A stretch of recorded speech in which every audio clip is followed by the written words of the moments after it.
My sister removed my photograph from the mantel in my own lake house and replaced it with a framed picture of herself. Not a small picture, not something she had accidentally left behind, but a large, polished portrait of her, smiling as if she were the woman who belonged there. As if the house, the fireplace, the furniture, the view of the lake, and every quiet corner I had paid for belonged to her. When I walked in and asked what she was doing, she did not apologize. She did not look ashamed. She looked angry that I had interrupted her. Then she pointed at me in front of her husband, her in-laws, and several members of his family, and shouted, "What are you doing here, you lonely parasite? Get out before I call the police." For a moment, nobody moved. The whole living room went silent. The only sound was the fire cracking behind her and the low music coming from the speaker near the dining room. I looked at my sister, at the woman I had protected for 10 years, and I felt something inside me go completely still. I did not scream. I did not cry. I did not beg her to stop humiliating me in my own home. I only said, "Call them." That call ended up doing the one thing Grace had never expected. It forced her to explain why she was standing in my house, surrounded by her husband's family, acting as if she owned a place that had never belonged to her. My name is Alice Harper. I am 35 years old, and I built my company from nothing. I was not born into money. I did not marry rich. Nobody handed me a business, a house, or an easy life. Everything I have came from years of long days, sleepless nights, missed birthdays, canceled vacations, and the kind of exhaustion people like to romanticize only after the success arrives. I started a technology company when I was still in my 20s. At the beginning, it was just me, an old laptop, a rented desk in a shared office, and more fear than I ever admitted out loud. I worked until my eyes burned. I slept on the couch in my office more times than I slept in my own bed. I said no to almost everything that normal people said yes to, because every hour mattered and every mistake could have destroyed what I was trying to build. Years later, the company finally became stable. Then it became successful. Then it became the kind of success people congratulated me for, as if they had not quietly judged me during the years when I was too busy to attend dinners, too tired to date, and too focused to explain myself. So, when I finally decided to take a week off at the end of November, I felt I had earned it. All I wanted was silence. I wanted to drive to my lake house in Willow Lake, a quiet town a few hours from New York City. The house was not huge, but it was beautiful. It had wooden floors, a stone fireplace, wide windows, and a deck that looked out toward the water. In the mornings, mist rose over the lake. At night, the trees moved like shadows beyond the glass. It was the one place where nobody needed anything from me. That house was mine. In a way, few things in my life felt mine. I had bought it after closing a major deal for my company, and I had spent months restoring it.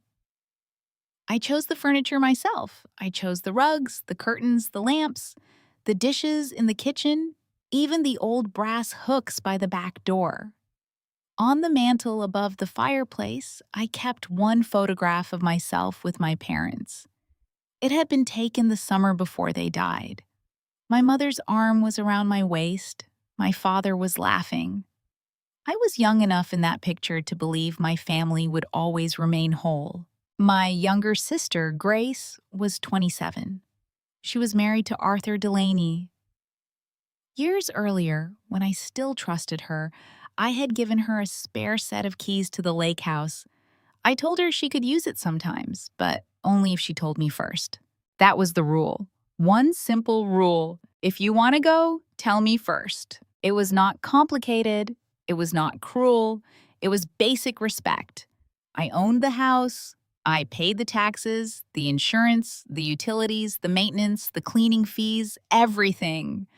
I had no problem letting my sister spend a weekend there if she asked. But she had to ask.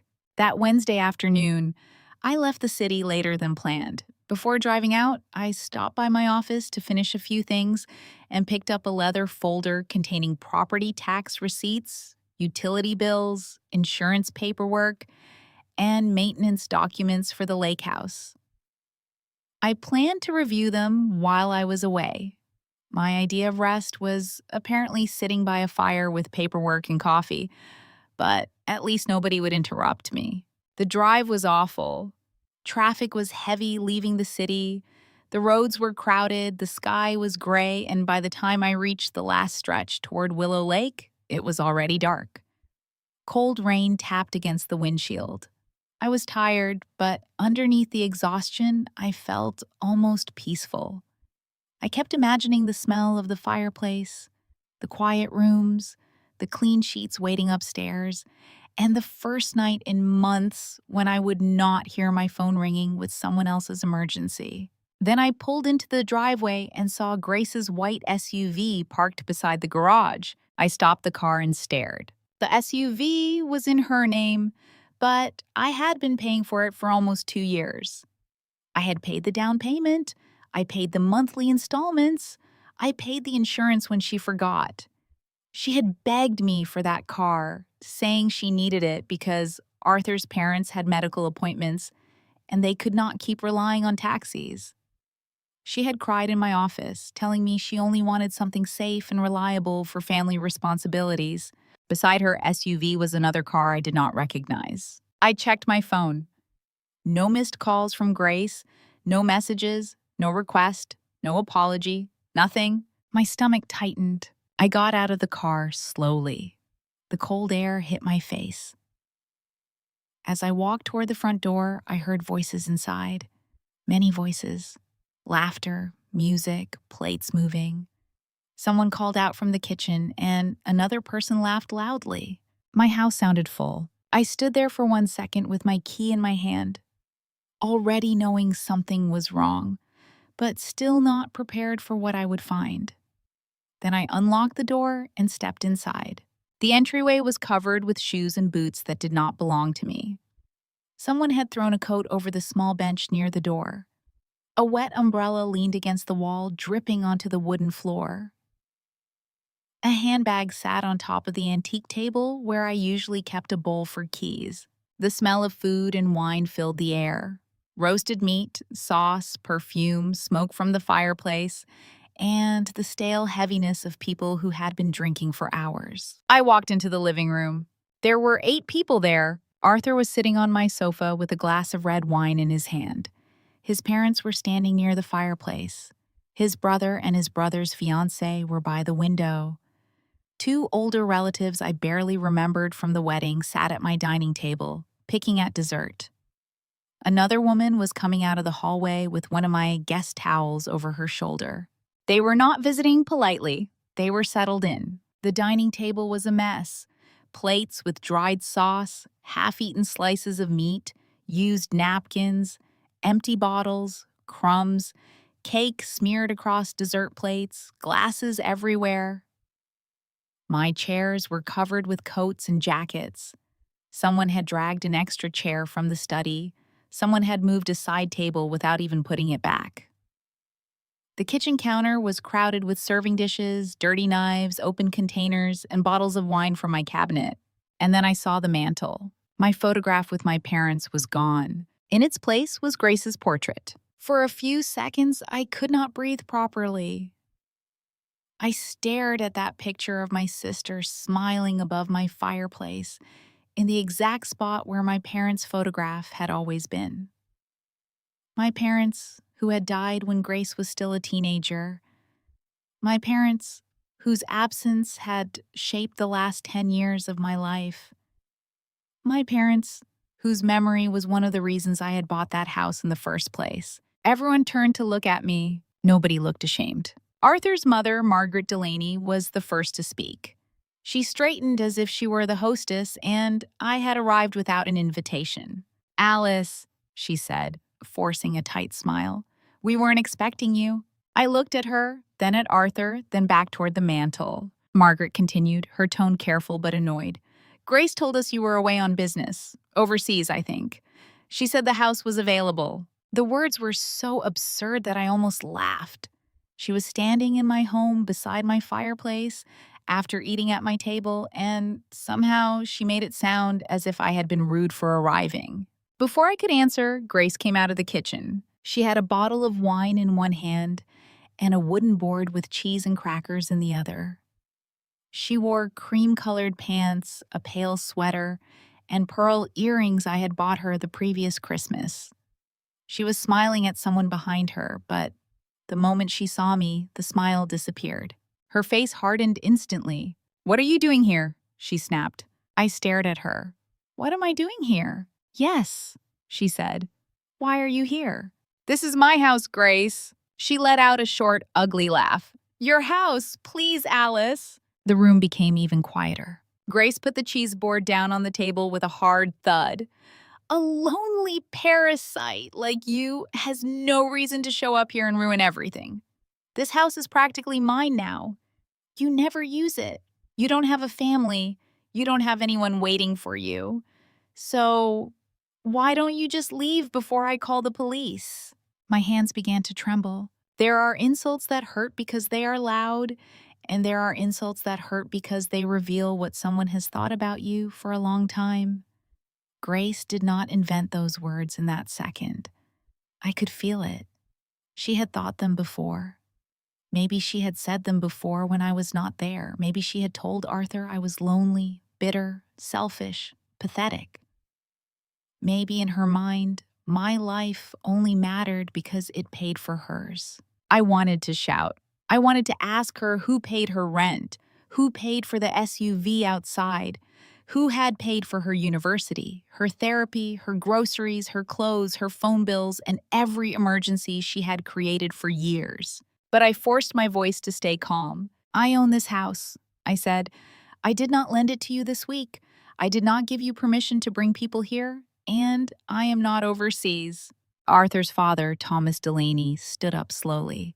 He looked confused now. "Wait. Grace told us you were in Singapore for 6 months. She said you two had an arrangement." I turned my eyes back to Grace. There it was. She had not simply used my house without asking. She had created an entire story. She had told her husband's family that I was gone, that she had permission, that the house was available. She had used my home as a stage to impress them. She had taken my photograph down and put hers up because in her fantasy, she was the one who belonged there. Thomas looked uncomfortable. "She said you had agreed to let them stay here while you were away." I looked straight at Grace. "You're a liar." Arthur shifted on the sofa. He did not look at me. "Grace told me she had talked to you," he muttered. I turned to him.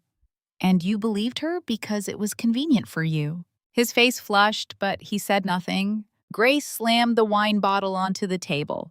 "Enough! I'm not going to let you come in here and insult me in front of my family." "Your family?" I repeated. "In my house?" She pulled out her phone. "I'm calling 911. "Call them." She stared at me, surprised. "I mean it," she said. "I'll tell them you broke into our home." "Our home?" I asked. "Yes," she said, lifting her chin. I stepped aside and gestured toward the phone. "Then call them." For half a second, she hesitated. I saw it. She had expected me to panic.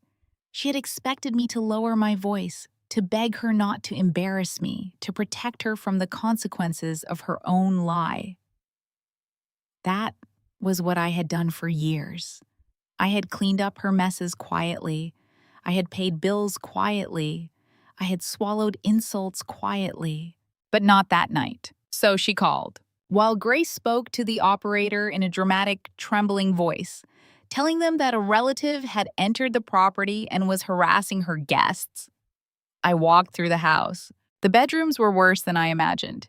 In the guest room, suitcases were open on the bed, clothes were thrown across the floor, makeup and jewelry covered the dresser. In the second bedroom, the bed was unmade, and there were food wrappers on the nightstand. In my bedroom, someone had opened my closet. My spare blankets were gone. A sweater I kept there for cold weekends had been pushed onto the floor. The bathroom was disgusting.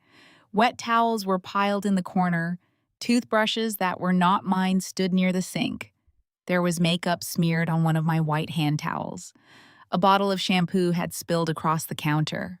The trash can was overflowing. They had not just arrived for dinner, they had been staying there. I returned to the living room and stood near the door while Grace continued talking to the operator. Yes, she's still here, she said, glaring at me. She refuses to leave. She's acting aggressive. I almost smiled. Aggressive. That was what she called me, standing silently in my own entryway while she lied into the phone. About 20 minutes later, 2 police officers arrived. Arthur opened the door before I could. Grace rushed toward them like a victim in a play. Officers, thank God, she said. This woman came into my house. She's harassing us. She's trying to ruin our family gathering. The older officer looked from Grace to me. The younger one glanced around the room, taking in the plates, the wine, the luggage in the hallway, the tense faces. I kept my voice steady. My name is Alice Harper, I said. This house belongs to me. She is my sister Grace. Everyone here is on my property without my permission. Grace pointed at me. She's lying. She manipulates everything. She always does this. I walked to the entry table, picked up my leather folder, and removed my driver's license. Property tax receipts, utility bills, insurance documents, and a copy of the deed. I handed them to the older officer. He reviewed them calmly. His partner stepped aside to verify the information. The room went completely silent. Margaret Delaney's expression changed first. The irritation left her face, then came uncertainty, then embarrassment. Thomas looked at Arthur with narrowed eyes. Arthur stared at the floor. After several minutes, the officer turned to Grace. Mrs. Delaney, he said, the documents Miss Harper provided indicate that she owns this property. If you have authorization to be here, we need to see it. Grace opened her mouth. Nothing came out. The officer waited. Grace looked at Arthur. Arthur did not help her. I'm her sister, Grace said finally. That is not authorization, the officer replied. She lets me use the house. Did she give you permission to be here today? Grace's face tightened. Not specifically. That means no, I said. The officer looked at Grace again. If the property owner wants you to leave, you need to leave. Grace's eyes filled with tears immediately. She was good at that. She could cry on command when consequences got too close. Alice, please, we're family. You can't throw us out like this. Margaret turned toward Arthur. What is this? You told us she knew. Arthur rubbed the back of his neck. That's what Grace told me. Margaret looked humiliated. You brought us here without permission? Grace began sobbing harder. I just wanted one nice weekend. Alice has everything. She barely uses this place. I didn't think it mattered. I stared at her. You removed my photograph with Mom and Dad. Her crying faltered. You took my parents' picture off the mantle, I said, my voice lower now, and replaced it with your own. Nobody spoke. For the first time that night, Grace looked away. The officer turned to me. Ms. Harper, do you want us to document this incident and advise you about filing a complaint? I looked around the room. I looked at the dirty plates, the wine stains, the strangers wearing their shoes on my rugs, Arthur sitting on my sofa as if he had any right to be there, and Grace crying because she had finally been caught. No, I said. I just want them out of my house. Grace cried harder. Alice, please don't do this. I have nowhere else to go tonight. You have an apartment, I said. One I pay for. Arthur's head snapped up. The room froze again. I took out my phone and opened my banking app. My hands were steady now. Since everyone had been invited into Grace's fantasy, I decided they could hear the truth too. Grace, I said clearly, you and Arthur live in a 3-bedroom apartment in Brooklyn. Between rent, maintenance, and utilities, I pay $2,200 a month. You have lived there for 3 years without paying rent. Margaret turned slowly toward her son. Grace whispered, Alice, stop. No, I'm done protecting you from your own behavior. I tapped the screen and canceled the scheduled transfer. That ends today. If you want to keep living there, you and Arthur can pay for it yourselves. Arthur stood up. Alice, come on. This has nothing to do with the apartment. It has everything to do with the apartment, I said. You sat in my house, drank my wine, let your wife call me a parasite, and said nothing. He swallowed. I didn't know she hadn't asked you, but you knew I paid your rent. His face turned red. Then I opened the payment for Grace's SUV. Grace shook her head quickly. No, Alice, don't. That SUV outside, I said, looking at her. The one you said you needed to take Arthur's parents to medical appointments. I paid the down payment. I have paid the monthly installments for almost 2 years. Thomas looked at Grace. Medical appointments? Grace cried. It was for family. It seems you also used it to bring family to my house without permission, I said. Then I canceled that payment too. Grace made a small broken sound. You can't do this to me. I just did. You're cruel. No, I said. Cruel is standing in a house you don't own, surrounded by people eating food at a table you don't pay for, and calling the woman who funded your life a parasite. Her face twisted with rage beneath the tears. I continued because once the truth began coming out, I could not stop it. Since our parents died, I have spent more money on you than I can even stand to calculate. University, food, clothes, therapy, rent, your phone, emergencies, vacations, your car, and even favors for your husband's career. I helped you because I thought that was what a sister was supposed to do. Grace stared at me as if I had betrayed her. But you did not need help anymore, I said. You got used to being carried. The older officer cleared his throat gently and turned to the room. Everyone needs to gather their belongings and leave. If anyone has been drinking, do not drive. Call a rideshare or have someone sober take you. Thomas raised his hand stiffly. I haven't been drinking. I can drive one car. Arthur's brother's fiancé said quietly. I'm sober too. I can take the others. After that, the house filled with movement. Coats were grabbed from chairs. Bags were collected. Suitcases rolled down the hallway. The older relatives avoided looking at me. Margaret's face was red with shame. Thomas muttered angrily to Arthur, who kept saying, I didn't know, in a voice that convinced nobody. Grace tried to come near me twice. Both times the younger officer stepped between us. Alice? She begged. Please, you're angry. We can talk tomorrow. No, you can't just cut me off. I can. We're sisters. I looked at her for a long moment. Then you should have remembered that before you tried to throw me out of my own house. Her mouth trembled. You'll regret this. For the first time that night, I almost smiled. No, Grace, I said. I think what I regret is waiting this long. Within an hour, they were gone. The SUV pulled out first, then the other car followed. Red taillights moved down the dark road and disappeared between the trees. The police officers stayed a few minutes longer to make sure nobody came back. The older officer handed me a card and told me to call if there were any more problems. When they left, I closed the door and locked it. The house was finally quiet, but it was not peaceful. I turned around and saw the damage fully for the first time. Dirty plates, empty bottles, food on the floor, stains on the sofa, wet towels in the hallway, ash overflowing from the fireplace, a sticky mark on the wall, my kitchen, my living room, my bedrooms, all used by people who had treated my home like a free vacation rental. Then I saw my photograph. The picture of me with my parents was on the floor behind a plant, half hidden, as if someone had wanted it out of sight but had not cared enough to put it somewhere safe. I picked it up slowly. The glass was smudged, but it was not broken. My mother still had her arm around me.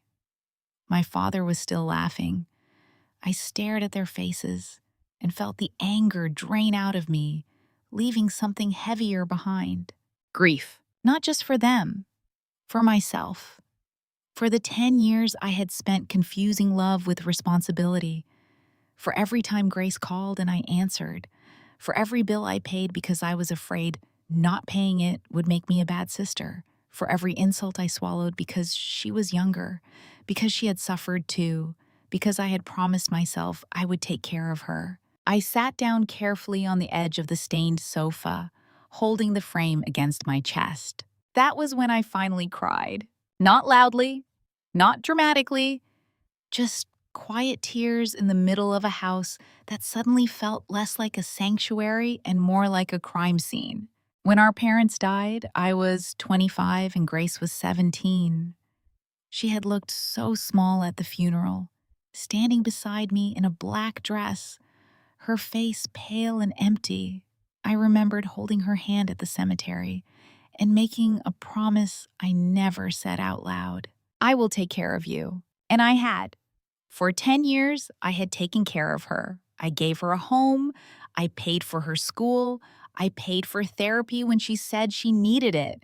I paid for clothes, food, transportation, phone bills, rent, emergencies.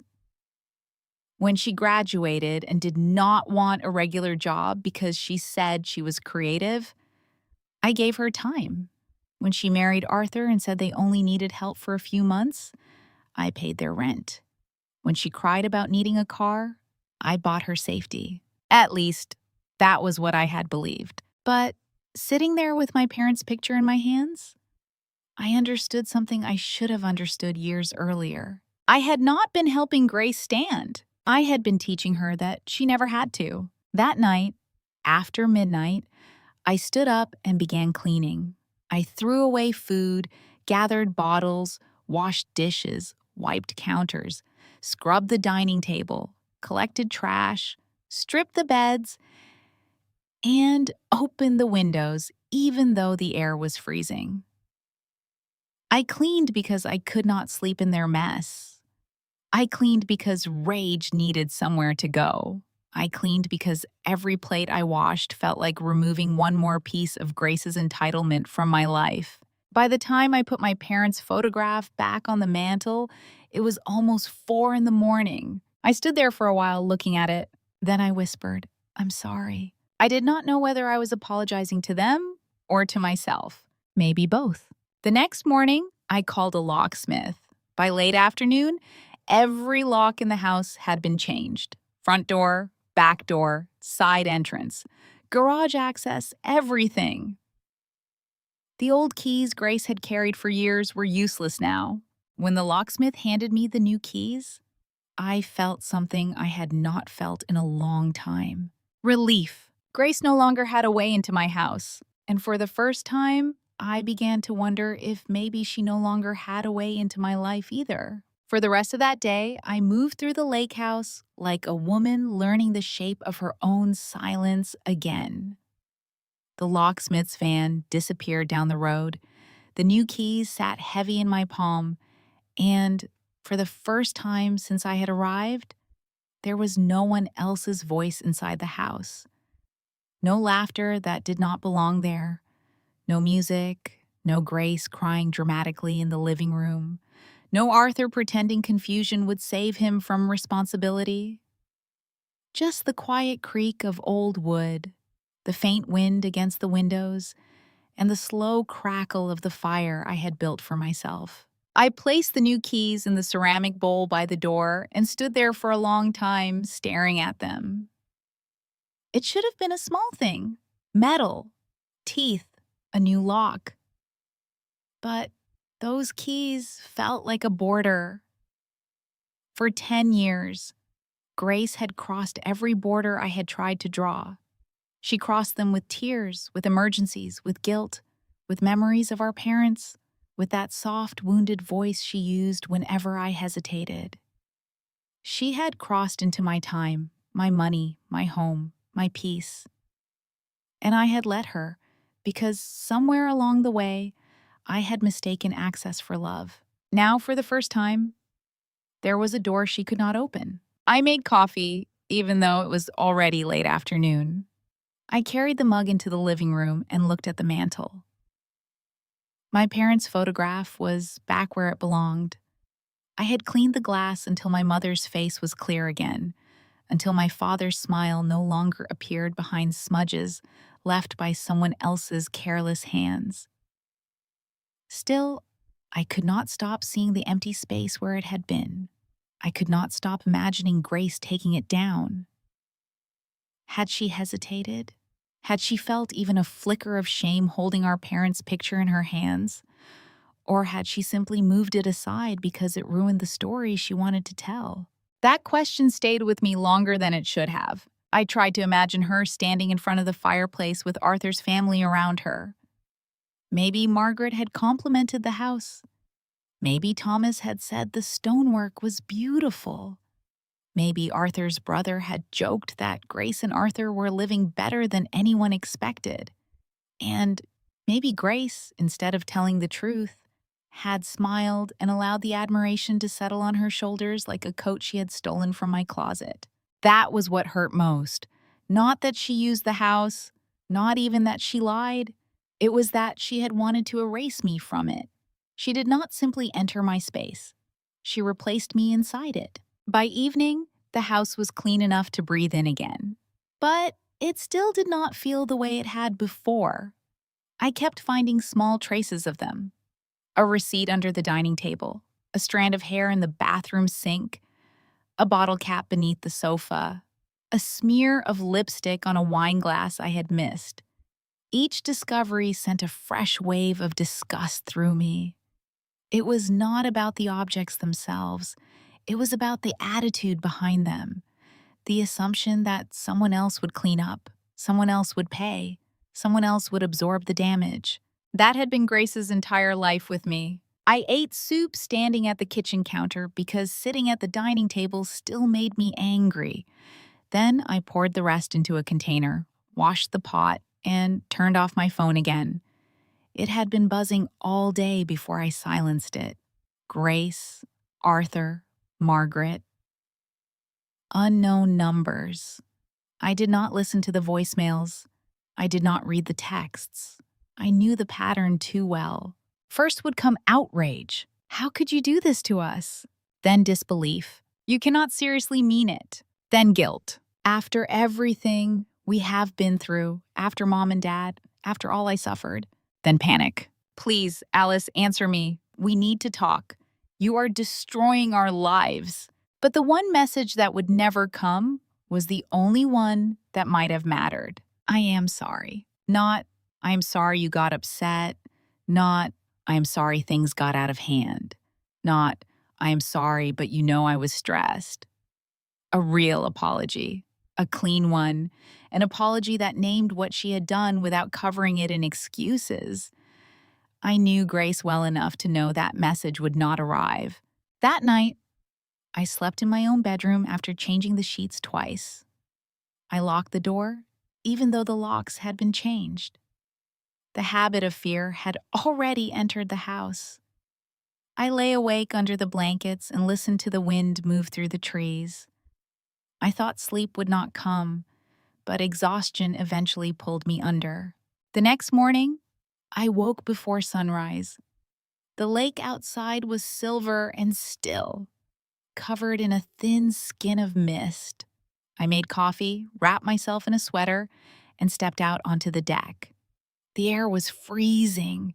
It stung my face and filled my lungs so sharply that for the first time in days, I felt fully awake. I stood there with both hands around the mug and let myself think about the 10 years I had spent avoiding the truth. When our parents died, Grace was 17. She was still a child in many ways, though she liked to claim she was grown whenever rules annoyed her. I was 25, old enough to sign documents and speak to lawyers, young enough to be terrified by all of it. The accident happened on a wet highway outside Albany. One moment, my parents were driving home from visiting friends, and the next, there were police officers at my apartment door, speaking in careful voices. I remember the funeral in fragments. Black coats, white flowers, people touching my shoulder, Grace standing beside me like a ghost. She did not cry at first. She just stared at the caskets with her mouth slightly open, as if she were waiting for someone to tell her the scene was temporary. Later, at the cemetery, she grabbed my hand so tightly her nails dug into my skin. "Don't leave me," she whispered. "I won't," I told her. That promise became the foundation of every mistake I made afterward. I brought her to live with me in my small apartment. It had one bedroom, a narrow kitchen, and windows that faced a brick wall. I gave her the bedroom and slept on a pull-out sofa for almost a year because she said she could not sleep in the living room.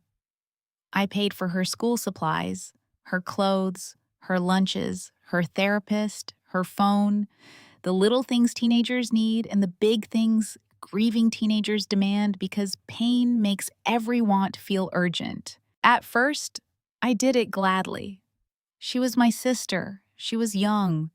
She had lost everything too. When she snapped at me, I told myself it was grief. When she skipped school, I told myself she was overwhelmed. When she spent too much money on clothes or makeup, I told myself she needed to feel normal. When she refused to help around the apartment, I told myself she was depressed. Maybe some of that was true. But truth can become an excuse if you keep using it after it expires. Grace graduated high school because I dragged her through the last year. I met with teachers. I arranged tutoring. I wrote emails late at night after working 14-hour days. When she said she wanted to study art history, I paid the deposit. When she changed to communications, I paid again. When she said the campus commute was too stressful and she needed an apartment closer to school, I signed the lease and covered the rent. When she called crying because she had overspent her monthly allowance, I transferred more money and told her to be careful next time. There was always a next time. After college, I expected her to start building a life. Not a perfect life, not an impressive one, just something that belonged to her. A job, any job, a routine, a sense of responsibility. Instead, Grace announced that she could not work just anywhere because she was creative. She said office jobs were soul-crushing. Retail was beneath her. Assistant positions did not respect her talent. Internships paid too little. Freelance work was unstable. But she also would not accept structured work because it limited her. For years, she was always becoming something. A writer, a designer, a stylist, a ceramic artist, a wellness brand founder, a content creator, a consultant, a woman in transition, a woman healing, a woman finding her voice. And I funded every version of her. Whenever I pushed, she cried. Whenever I set a boundary, she brought up our parents. Mom would understand me, she would say. Dad would not pressure me like this. Those sentences hit exactly where she wanted them to. I would see my mother's face, hear my father's laugh, and feel the old cemetery promise close around my throat. So I backed down. Then came Arthur. Grace met Arthur Delaney at a friend's dinner. He was handsome in an ordinary, polished way. Good haircut, good watch, good manners when people were watching. He worked in operations for a mid-sized company and spoke often about ambition, though I never saw much evidence of it. Grace described him as stable, mature, and protective. I wanted to believe her because I was tired. I wanted someone else to stand beside her. I wanted her life to finally stop leaning against mine. Their relationship moved quickly. Too quickly, maybe, but I ignored the warning. Within a year, they were engaged. Grace cried over wedding costs, said she did not want anything extravagant but deserved something beautiful after everything she had survived. I paid for the dress, then the flowers, then the photographer, then a portion of the venue when Arthur's family contributed less than promised. Every payment came with gratitude at first, then expectation. At the wedding, Grace looked radiant. People told me I must be so proud. I smiled and said I was. In a way, I was. But what I really felt was relief. I thought marriage meant she had crossed from my responsibility into her own life. I was wrong. 3 months after the wedding, she called me crying from the bathroom of a restaurant. Alice, please don't be mad. That was how most financial disasters began. She and Arthur had found an apartment they loved in Brooklyn. 3 bedrooms, 2 parking spots, renovated kitchen, safe neighborhood. It was more than they could afford, but Grace said they needed space. She wanted a home, not a box. Arthur's commute would be easier. They could build a real future there. I said no at first. Grace went silent. Then she whispered, I just thought after everything, you would want me to finally have a stable home. I paid the deposit. The arrangement was supposed to last 6 months. 6 months became a year became 2, then 3. Every time I asked when they would take over the rent, Grace had a reason. Arthur's raise had been delayed. Her freelance project had fallen through. She was applying for jobs, but nothing aligned. The economy was difficult. Their mental health was fragile. They just needed a little more time. Time, I learned too late, is the favorite currency of people who do not intend to change. Then came the SUV. Grace arrived at my office one morning with red eyes and a trembling mouth. Arthur's parents were having health issues, she said. They needed rides to appointments. They could not keep using rideshare apps. She needed a safe vehicle. Not a luxury, Alice. A necessity. I remember sitting behind my desk, watching her dab at her eyes with a tissue and feeling tired down to my bones. I also remember thinking that helping with medical transportation sounded reasonable, responsible even. So I paid the down payment and agreed to cover the monthly payments until she and Arthur caught up. The SUV in my driveway that night was the same one. The one she had used not to take her in-laws to hospitals, but to bring them to my lake house for a private performance of a life she did not own. The week after I changed the locks, I stayed at Willow Lake and let these memories come one by one. I did not push them away. I did not soften them. I let myself see the pattern clearly. Grace had not become entitled overnight. I had trained her to believe my no was temporary. I had taught her that tears open doors. I had made myself the emergency fund, the backup plan, the silent engine beneath her comfort. That was a hard thing to admit. It would have been easier to call Grace selfish and leave it there. She was selfish. But I had participated. Not because I was weak, exactly, but because grief had made me desperate to keep the only family I had left. Every morning at the lake house, I woke early. I walked through town. I bought bread from the bakery and coffee from a small cafe where the woman behind the counter remembered my order after the second day. I read by the fire. I reviewed property documents. I scheduled a deep cleaning service and arranged for a security camera system to be installed the following month. I made a list of every shared account, payment, and obligation connected to Grace.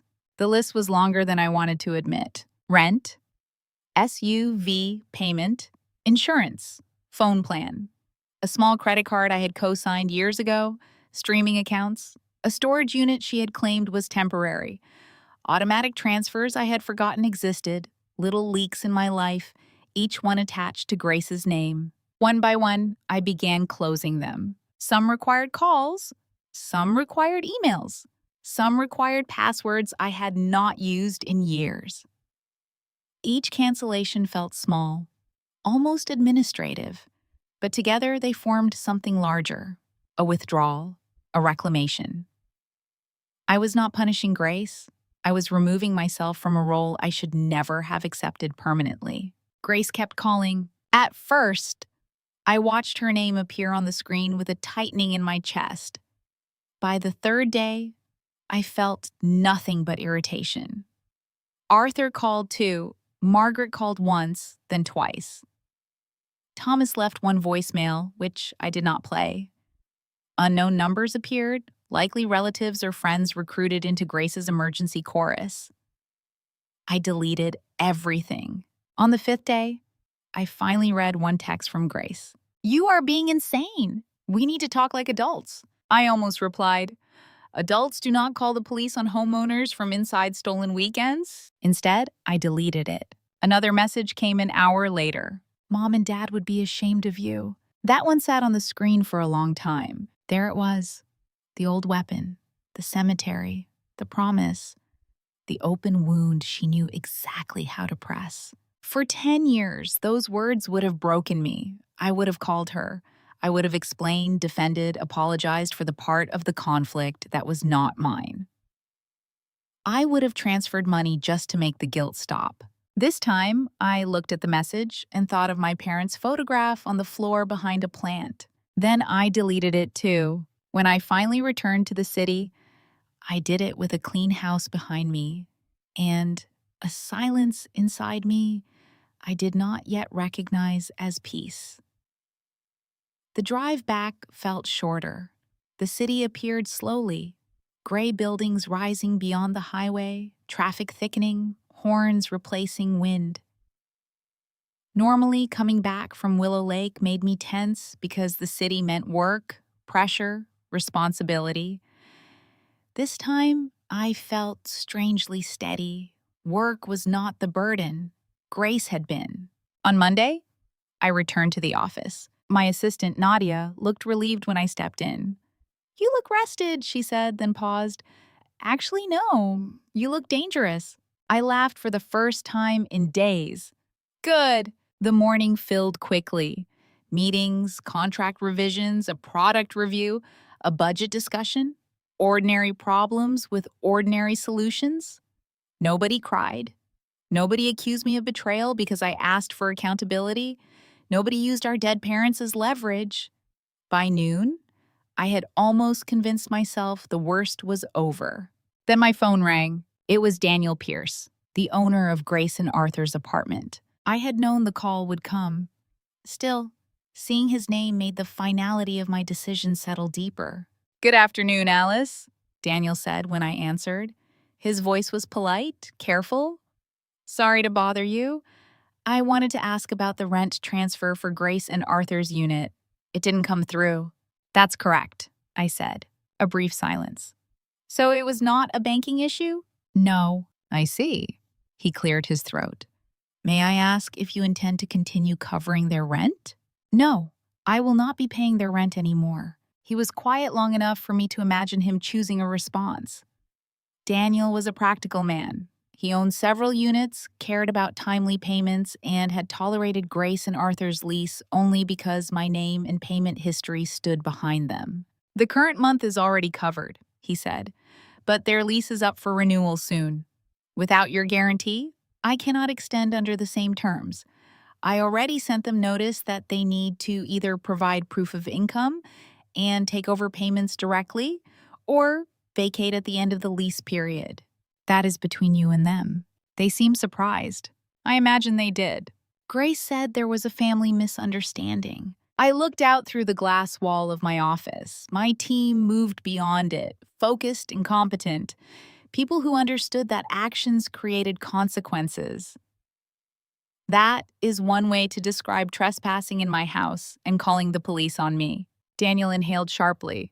"I did not know." "Most people do not. Grace edits well." "I'm sorry, Alice." "Thank you, but please understand clearly. I will not pay, I will not guarantee, and I will not negotiate extensions on their behalf." "Understood." After we hung up, I set the phone down and waited again for guilt. Again, it did not come. What came instead was memory. Grace at 17, whispering, "Don't leave me." Grace at 22, saying she was not ready for the real world. Grace at 25, glowing in a wedding dress I had helped pay for. Grace at 27, standing in my lake house, calling me a parasite. The girl at the cemetery and the woman in my living room were both real. That was the hardest part. Loving who someone had been does not require you to keep funding who they have become. That evening, after work, I went home to my apartment and opened a bottle of wine. For years, wine had been something I drank while answering emails or listening to Grace explain why she needed help. That night, I poured one glass and sat by the window with no laptop, no crisis, no apology waiting in my throat. My phone lit up at 8:13 p.m. "Arthur?" I watched it ring until it stopped. Then came a text. "Alice, please, we need time. You can't just pull everything at once." I stared at the message. They needed time. 3 years of rent had not been time. 2 years of car payments had not been time. A decade of support had not been time. To Arthur, time meant the period between consequence and rescue. He had grown comfortable too. Perhaps he had not started out that way, but comfort can corrupt quietly when someone else keeps paying for it. A second message arrived. Grace is devastated. You're hurting her. I typed nothing. If Grace was devastated, it was because for the first time in her adult life, the floor beneath her was not made of my money. Over the next 2 weeks, the calls slowed but did not stop. Grace alternated between anger and pleading. Arthur tried reason, then guilt, then silence. Margaret sent one message saying she hoped the sisters could resolve this privately. I almost admired the phrasing, privately, as if Grace had not made the situation public by inviting Margaret into my stolen house and lying to her face. I did not respond. At work, I became sharper, clearer. My company did not suffer from my family drama. It improved under the force of my attention. I approved a hire I had delayed. I renegotiated a vendor contract. I closed a client who had been circling for months. People complimented my focus. They did not know focus was what remained after I removed Grace from the center of my life. At night, though, memories still came. Not soft ones, specific ones. Grace calling me at midnight because she had overdrafted her account after buying designer boots. Grace crying because Arthur felt embarrassed that I paid their rent, then allowing me to keep paying anyway. Grace telling me I was lucky I liked working because she was not built for capitalism. Grace borrowing one of my coats and returning it stained. Grace forgetting my birthday 3 years in a row, but sending me links to things she wanted for hers. I had made excuses for all of it. She is young. She is grieving. She is sensitive. She is finding herself. But Grace had found herself long ago. I was the one who refused to recognize what she had found. 3 weeks after the night at Willow Lake, a notification appeared on my phone while I was reviewing a proposal in my office. Grace had posted on social media. I had not blocked her yet, mostly because some tired, curious part of me wanted to see what story she would tell when the truth became too heavy to carry. I opened it. The first photo showed Grace and Arthur outside their apartment building, surrounded by boxes, trash bags, lamps, and suitcases. Grace sat on the curb with her face in her hands. Arthur stood beside her, jaw tight, looking away from the camera. The second photo showed their belongings piled near the entrance, arranged with almost theatrical misery. The caption read, "Thanks to my selfish, vindictive sister, my husband and I have lost our home. She cut off her support without warning and left us with nowhere to go. We are on the street because she decided to punish us." Some people care more about control than family. I read it once. Then again, without warning. The phrase was so dishonest, it was almost impressive. Without warning meant after 3 years of free rent. Without warning meant after she had entered my home without permission, lied to her husband's family, removed my parents' photograph, called me a parasite, and tried to have police remove me from my own property. Without warning meant after a landlord gave them the chance to take over their own lease, and they failed to do it. The comments were already filling with sympathy. "Oh my God, Grace, I'm so sorry. No one should do this to family. Your sister sounds abusive. Come stay with us if you need to." What kind of monster makes her own sister homeless? I felt the old impulse rise in me, the urge to explain, to correct, to post receipts, to defend myself before strangers who knew nothing about my life but felt qualified to condemn it. My thumb hovered over the comment box. Then I stopped. Grace wanted a public trial because she believed I would rush to prove my innocence. She wanted me emotional, defensive, reactive. She wanted me to enter the stage she had built so she could cry under brighter lights. I closed the app. There are people who turn every boundary into evidence of cruelty. You cannot convince them with explanations because misunderstanding is not the problem. The problem is that your refusal has interrupted their comfort. That night, I did not post. I did not call. I did not send screenshots to mutual friends. I made dinner, washed my plate, and went to bed early. The next morning, two acquaintances messaged me with careful questions. Hey, is everything okay with Grace? I saw her post. That sounds intense. I answered only one, an old friend named Laura who had known us since childhood. It is not what she says, I wrote. I am not discussing it publicly. Laura replied. I figured there was more. That was enough. Over the following days, Grace posted more. A photo of coffee in a paper cup with a caption about betrayal. A quote about blood not meaning love. A long paragraph about being punished for trusting family. She never mentioned Willow Lake, never mentioned the police, never mentioned the money. Her story worked only if the beginning was removed.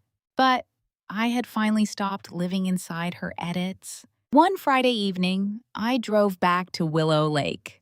The house was dark when I arrived, and for a brief second, my chest tightened at the sight of the driveway. Then my headlights swept over the empty space where Grace's SUV had been, and relief washed through me. Inside, everything was as I had left it. The mantel held my parents' photograph. The sofa was clean. The dining table was clear. No strangers, no wine bottles, no stolen performance, just my house. Waiting. I lit the fireplace and sat in front of it with a blanket around my shoulders. Outside, the lake was black beneath the night sky. For the first time since our parents died, I allowed myself to say the thought I had avoided for 10 years. Grace was not my child. She was my sister. I could love the girl she had been. I could grieve the woman she had become. I could acknowledge the pain that shaped her without volunteering to be consumed by it. But I was not her mother. I was not her bank. I was not her landlord. I was not her emergency exit from adulthood. And if losing my money felt to her like losing love, then maybe what she loved most had never been me. I sat with that truth until the fire burned low. It hurt, but it also set me free. The online performance did not end with one post. If anything, that first photograph outside the apartment building was only Grace testing the stage lights. Once, she realized people were willing to applaud her pain without asking too many questions. She gave them more. Over the next several days, her social media turned into a carefully curated museum of suffering. A paper cup of gas station coffee beside a caption about betrayal. A picture of her hand resting on a cardboard box with the words, "Starting over with nothing." A blurred shot of Arthur loading bags into the back of a borrowed car, followed by a quote about how family wounds cut deeper than strangers ever could. She never said, "My sister paid my rent for 3 years." She never said, "I had a chance to take over my own lease and failed." She never said, "I entered her lake house without permission, lied to my in-laws, and tried to call the police on her." Her story began exactly where it needed to begin for her to look abandoned.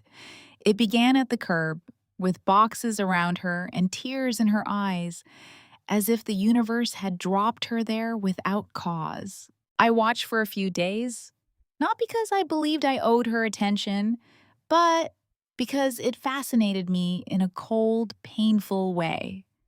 Grace had always been dramatic in private. She cried easily. She exaggerated every slight. She turned inconvenience into injury and accountability into cruelty. But online, she became almost professional. Every photograph had the right angle. Every caption included just enough detail to invite sympathy and just enough mystery to make people fill the gaps with their own imagination. She did not have to call me a monster directly every time. She only had to describe herself as homeless, betrayed, punished, and left behind. People did the rest for her. The comments multiplied. "You're so strong, Grace. No one deserves this. Your sister sounds toxic. Money makes people heartless. Family should never abandon family. I read that last one several times. Family should never abandon family. It sounded noble until I thought about all the ways Grace had abandoned me while standing right in front of me. She abandoned me every time she treated my work as an endless bank account instead of the result of my life. She abandoned me when she let Arthur believe my support was something she controlled. She abandoned me when she removed my parents' photograph and replaced it with her own. She abandoned me when she looked at me in my own house and called me a lonely parasite. But those things did not photograph well. They were not easy to turn into a caption. So, Grace won the first round of public sympathy. At first, mutual acquaintances were careful. They did not accuse me directly. They sent soft messages with soft edges. Hey, Alice, I saw Grace's post. Hope everything is okay. This sounds complicated, sending love to both of you. I don't want to get involved, but is there anything I should know? It was funny how people who said they did not want to get involved often wanted a front row seat. I answered almost none of them. To Laura, I wrote only, "There is a much longer story. I am not discussing it online." She replied with a simple, "I understand." I appreciated that more than she probably knew. Others were less subtle. One woman I had not spoken to in 5 years sent me a message saying, "I hope someday you realize money is not more important than your sister." I stared at that one in disbelief, not because it hurt, but because of how confidently wrong it was. People love giving moral advice from the balcony when they have never stood in the fire. I did not reply. For years, I had believed that being misunderstood was an emergency. If someone thought badly of me, I felt compelled to explain, to organize evidence, to make them see the full picture. That habit came from childhood, maybe, or from being the older sister who had to be reasonable after our parents died. I had learned to keep peace by swallowing my side of the story, but this time, silence did not feel like defeat. It felt like refusing to audition for the role Grace had written for me. My company kept moving, contracts still needed review, clients still needed calls. People still expected me to make decisions, and strangely, I made them better than before. Once Grace's emergency stopped eating holes in my attention, I discovered how much mental space I had been losing for years. I no longer checked my phone with dread every time it buzzed. I no longer wondered which payment was due, which crisis had erupted, which emotional trap had been set before breakfast. Still, there were moments when the old guilt tried to return. It came late at night, usually when the apartment was quiet and the city lights blurred beyond the windows. I would imagine Grace sleeping on someone's couch, angry and frightened. I would remember her at 17, standing at our parents' funeral, her hand crushed in mine. For a few seconds, my chest would tighten. Then I would remember her standing in front of my fireplace, a lonely parasite. The guilt would pass. 2 weeks after the eviction post, Grace called me from a number I did not recognize. I let it ring. She called again. Then a text came through. "Alice, please, I know you're seeing my messages. We need to talk. This has gone too far." I stared at the phrase. This has gone too far. Not what I did went too far. Not I lied went too far. Not I humiliated you went too far. In Grace's mind, the problem was not her behavior. The problem was that the consequences had continued longer than she preferred. Another text arrived. "You made your point." I almost laughed, as if my boundaries were a lecture, as if I had taken away rent and car payments to teach her a lesson, not because I no longer intended to fund her life. Then Arthur texted, "We're staying with friends right now. This is humiliating. Grace is falling apart. Can you at least cover 1 more month so we can stabilize?" Stabilize. That was another one of those words people used when they meant return to comfort without accountability. I looked at Arthur's message and thought about him sitting on my sofa with wine in his hand. avoiding my eyes while his wife called me a parasite. He had known enough. Maybe not everything, but enough. He knew I paid the rent. He knew the SUV payments came from me. He knew Grace did not have the kind of income that could explain the life they lived. He knew, and he accepted it, because it allowed him to feel like a husband without carrying the full weight of being one. I deleted his message too. Days passed. Grace's posts became less polished. The first ones had been theatrical, but controlled. Then desperation began showing through the performance. The captions grew longer, the sentences became sharper. She talked about betrayal, anxiety, panic attacks, how hard it was to rebuild after being financially attacked. She used phrases that made her sound like a survivor of something violent, though the violence she described was simply the end of my payments. One evening, she posted a photograph of herself sitting in what looked like a friend's spare room. A mattress on the floor, a suitcase half open beside it. Her eyes were red, but her hair was arranged too carefully for the picture to be accidental. When people with power decide to destroy you, they don't need to raise their voice, she wrote. They just take away everything you depend on and watch you drown. I closed the app and set my phone face down. Everything you depend on. That was the first honest thing she had written. She had depended on me, not loved me, not respected me, not appreciated me. Depended. There was a difference. Dependence can look like love when you are the one being leaned on. It can feel meaningful, even noble, until the weight begins to crush you. I had confused being essential with being cherished. Grace had needed me so constantly that I mistook her need for attachment. But need, without respect, is not love. It is consumption. Around that time, I received a call from Daniel Pierce again. He wanted to confirm that Grace and Arthur had officially vacated the apartment and that I would not be responsible for any damage beyond what I had previously guaranteed. His tone was professional, but I could hear discomfort underneath it. They left several items behind, he said. Nothing major. Some furniture, broken shelves, boxes of clothes. I sent them photos. I'm not involved, I said. I understand. I just wanted to make sure, since in the past you handled these things. In the past, I made that mistake. He paused. For what it's worth, I'm sorry it ended this way. It didn't end because of the apartment, I said. The apartment was just the first thing they could no longer hide behind. After we hung up, I sat at my desk and wrote a list titled, No Longer Mine. It was not a legal document. It was not for anyone else. It was for me. Under it, I wrote everything I had spent years absorbing. Grace's rent, Grace's car, Grace's marriage, Grace's public image, Grace's disappointment, Grace's panic, Grace's lies, Grace's consequences. Then I folded the paper and put it in the drawer beside my desk. Whenever guilt came, I opened the drawer and looked at it.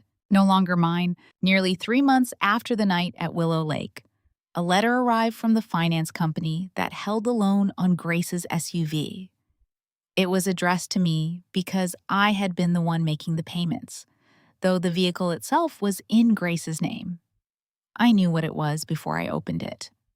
The envelope had the heavy, official feeling of a consequence that had finally finished traveling through the mail. I sat at my kitchen table and read it slowly. The account had fallen behind after the automatic payments stopped. Multiple notices had been sent to the registered address. Calls had been made. No satisfactory payment arrangement had been reached. Recovery proceedings had begun. The vehicle had been repossessed. I placed the letter flat on the table and looked at it for a long time. The SUV was gone. For 2 years, that car had been one more symbol of Grace's ability to convert emotion into expense. She had not asked for help buying a modest used car. She had not created a payment plan. She had not offered to contribute what she could. She had cried about Arthur's parents and medical appointments and family duty. She had wrapped a luxury in the language of necessity. And I had paid because I wanted to believe helping her meant helping everyone around her too. Now the car was gone because neither Grace nor Arthur had paid for it when I stopped. That was the entire story. Still, I knew before opening social media that Grace would tell a different one. She posted that evening. The photograph showed an empty parking space, just a patch of concrete, oil stains, and a sad little shadow where the SUV had probably sat. The caption was long. They took my car today. My sister did this out of pure revenge. She destroyed my life because I made one mistake. Now I can't even get to job interviews. I can't help my family. I can't move around. She didn't just take money away, she took my independence. I hope someday she understands what she has done. One mistake. I read those two words more than once. One mistake was spilling wine on a rug and apologizing. One mistake was forgetting to ask before borrowing something small. One mistake was speaking too sharply during an argument and feeling ashamed afterward.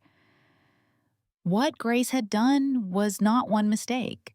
It was a chain of choices, each one made easier by the belief that I would eventually pay for the damage. She chose to use my keys. She chose not to ask. She chose to invite people. She chose to lie. She chose to remove my photograph. She chose to call me a parasite. She chose to call the police. Then, when consequences came, she chose to call herself a victim. The comments under the car post arrived quickly. This is financial abuse. Can someone start a fundraiser? You need a lawyer. She sounds jealous. She had no right to take your car. That last one almost made me respond. Almost. Because I had not taken the car. The finance company had taken the car after the person whose name was on the loan failed to pay, but explaining that would have done nothing. Grace's audience did not want accounting. They wanted emotion. Then something unexpected happened. Not everyone believed her. Under one comment calling me abusive, someone wrote, "Wait, why was your sister paying for your car if you're married?" Another person asked, "How long was she supporting you?" Then another, "I'm confused. You said she cut you off without warning, but if she was paying rent and car payments, wasn't that already a lot?" Grace did not answer those comments. She liked the ones that praised her strength and ignored the ones asking for numbers. But social media has a way of turning curiosity into suspicion.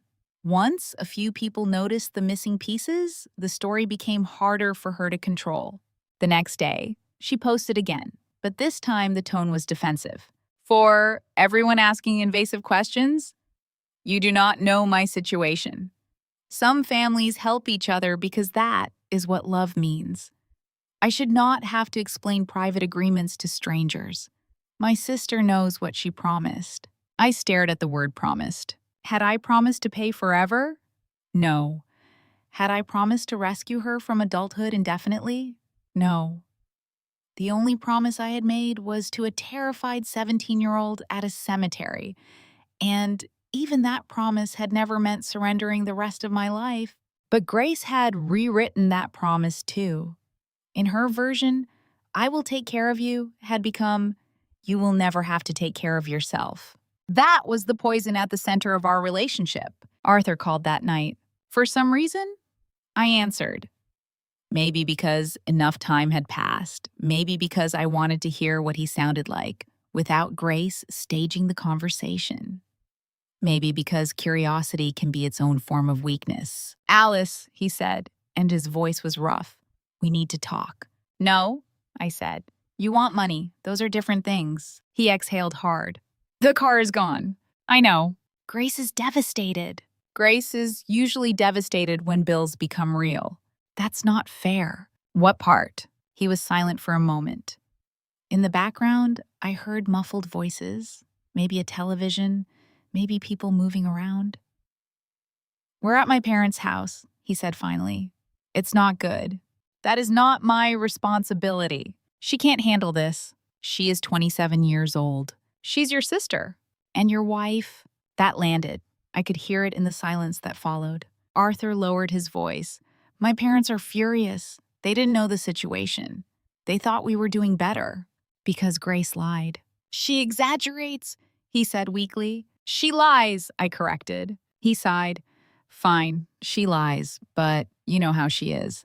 There it was again. The excuse everyone had used for years. You know how she is. As if Grace were weather. As if her behavior were a storm we all had to board windows against instead of something she chose. Yes, I said. I know exactly how she is.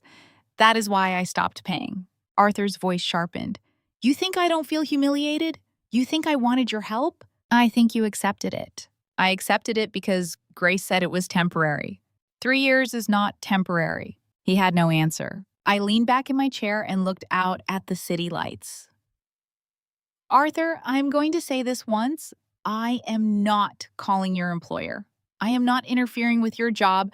I am not going to punish you professionally, but I will not help you anymore. Not with rent, not with cars, not with Grace, not with anything. She's going to blame me, he said quietly. That was the first honest thing he had said. Yes, I replied. She probably is. She already is.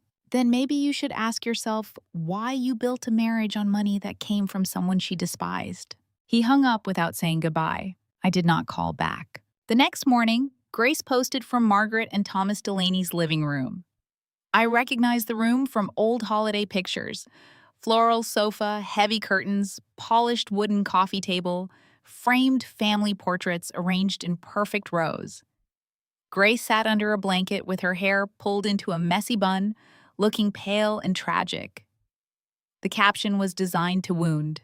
Update: we are living with Arthur's parents. We sleep in the living room. My mother-in-law expects me to cook and clean every day, like I'm some burden they regret taking in. This is my life now because my sister chose revenge over family. This time, the comments were different. Some people still comforted her. Some told her to stay strong, but others asked why she was not working. One person wrote, "If you're living in their house, helping clean seems reasonable." Another asked, "Did your sister actually own the house you had the disagreement in?" That comment disappeared within an hour. Grace was deleting questions now. That told me the performance was cracking. For several minutes, I looked at the photo of her in Margaret's living room. I should have felt satisfied. I did not. Satisfaction would have required me to enjoy her fall, and I did not. What I felt was distance, a cold space opening between the person she wanted me to be and the person I had become. The old Alice would have called. She would have said, "This has gone far enough." She would have sent money for a short-term rental. She would have helped find a job for Grace, then watched Grace reject every opportunity. She would have comforted Arthur, negotiated with Margaret, smoothed the embarrassment, absorbed the blame, and paid whatever amount was necessary to make everyone stop shouting. But that woman had stayed behind in the lake house with the old locks. I muted Grace's account. I did not block it yet, because some part of me still wanted to know whether she would finally say the truth, even by accident. But I stopped allowing her crisis to enter my day without permission. No notifications, no sudden flashes of her face while I was reviewing contracts, no captions poisoning my breakfast. My life became quieter after that. At first, quiet felt suspicious. I kept expecting disaster. I would wake at night and check my phone, certain I had missed 10 calls, but there would be nothing. No emergency, no accusation, no urgent bill. Slowly, my body began to believe what my mind had already decided. I was allowed to rest. I started doing small things that had nothing to do with survival. I met friends for dinner and did not spend the evening checking my phone under the table. I went to the movies on a Wednesday night. I signed up for Pilates because my doctor had been telling me for years that stress was living in my body like a second skeleton. I bought flowers for my apartment, not because guests were coming, but because I wanted to see something alive on the table. These were ordinary things, but they felt almost luxurious. For 10 years, Grace had occupied more than my bank account. She had occupied the future. Every time I considered spending money on myself, I measured it against what she might need next. Every weekend I thought of resting, I remembered some unresolved problem in her life. Every quiet evening had been vulnerable to interruption. Now I could hear myself think. One Sunday afternoon, I drove to Willow Lake again. Snow had fallen lightly the night before, dusting the roof and the trees. The driveway was empty. No SUV, no unfamiliar car, no voices inside. I unlocked the door with my new key and stepped into a house that smelled faintly of cedar, soap, and cold air. The mantel was exactly as I had left it. I walked over and touched the frame of my parents' photograph. Their faces no longer felt like witnesses to my failure. For years, I had imagined they were watching me and judging every boundary as abandonment. But standing there in the quiet, I wondered if maybe I had misunderstood them too. My parents had loved Grace. Of course they had. But they had loved me as well. Would they really have wanted one daughter to devour the other in the name of family? Number? That answer came softly, but clearly. Number. I made tea, lit the fire, and sat on the rug in front of it like I had when I first bought the house. Outside, the lake was still. Inside, the silence was whole. Grace had lost the apartment. She had lost the SUV. She was losing control of the story. And still, the most important thing that had happened was not about her. It was about me. I had lost the illusion that love meant unlimited access. I had lost the fear that saying no made me cruel.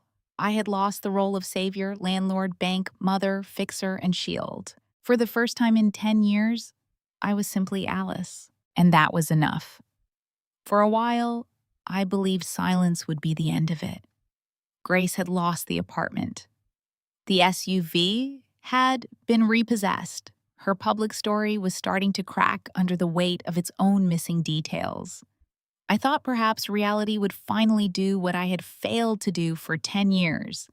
Make her stop, look around, and understand that no one was coming to carry her anymore. But Grace had never been good at silence. She could not sit inside consequences without turning them into a performance.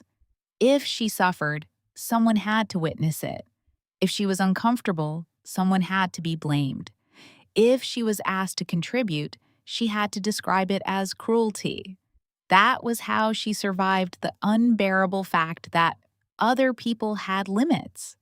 She transformed those limits into attacks, then demanded sympathy for the wounds she imagined they caused. Her new stage was the Delaney house. Margaret and Thomas lived in a neat two-story home in Queens, the kind of house that looked modest from the outside but carried a strict internal order. I had been there twice during the early days of Grace and Arthur's engagement. Margaret kept everything polished. The cushions were arranged precisely. Family photographs lined the staircase in matching frames. The dining room table had a runner that changed with the season. Thomas had a small office near the back of the house where he paid bills, watched old baseball games, and pretended not to hear arguments unless they became impossible to ignore. It was not a house built for Grace's kind of chaos. The first signs appeared through social media, of course. Grace posted less frequently at first, then in bursts, as if she could only hold herself together for a few days before needing an audience again. A photo of a folded blanket on the Delaney's floral sofa. A caption about trying to sleep where you are barely tolerated. A picture of a sink full of dishes with the words, "Apparently being homeless means becoming everyone's maid." A close-up of her hand holding a mug, followed by 3 paragraphs about how women are expected to smile through humiliation. She did not mention that Margaret and Thomas had taken her in after discovering she had lied to them. She did not mention that she and Arthur were sleeping in their living room because their own choices had left them nowhere else. She did not mention that helping cook and clean in a house where she was living for free was not persecution. The comments were not as obedient as before. Some still comforted her. They told her to stay strong, to protect her energy, to remember that difficult seasons reveal true character. But others had begun asking sharper questions. Are you paying rent there? Why is helping with dishes a problem if you're staying in their home? Do you have a job yet? Not trying to be rude, but what happened with the lake house situation? Those comments disappeared quickly. Grace was curating the audience now, trimming away suspicion, leaving only sympathy. But suspicion, once planted, does not disappear just because a comment is deleted. It grows in private messages, in group chats, in the quiet judgments people do not post. I knew because some of those judgments reached me. Laura sent one message after seeing Grace's latest post. She's making this sound worse than it is, isn't she? I replied, probably. Laura wrote back, Margaret Delaney told someone at church that Grace lied about the lake house. People are starting to hear another version. I sat with that message longer than I expected. Not because I wanted revenge, but because truth moving without my effort felt strange. For years, I had believed I needed to manage every misunderstanding personally.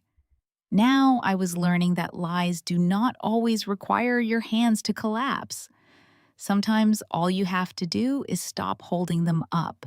I did not answer Laura beyond a simple, thank you for telling me. What happened inside the Delaney house came to me in pieces, some from Grace's posts, some from Arthur's late-night texts, which I still did not answer, some from the occasional message from someone in our shared circle who thought I should know. I never asked for updates, but drama has legs. It walks into rooms uninvited. At first, Margaret apparently tried to be civil. She gave Grace and Arthur the living room and cleared space in a hall closet for some of their clothes. She cooked dinner for everyone the first 2 nights. She told Grace she understood that things were difficult. But while they were under her roof, everyone would help.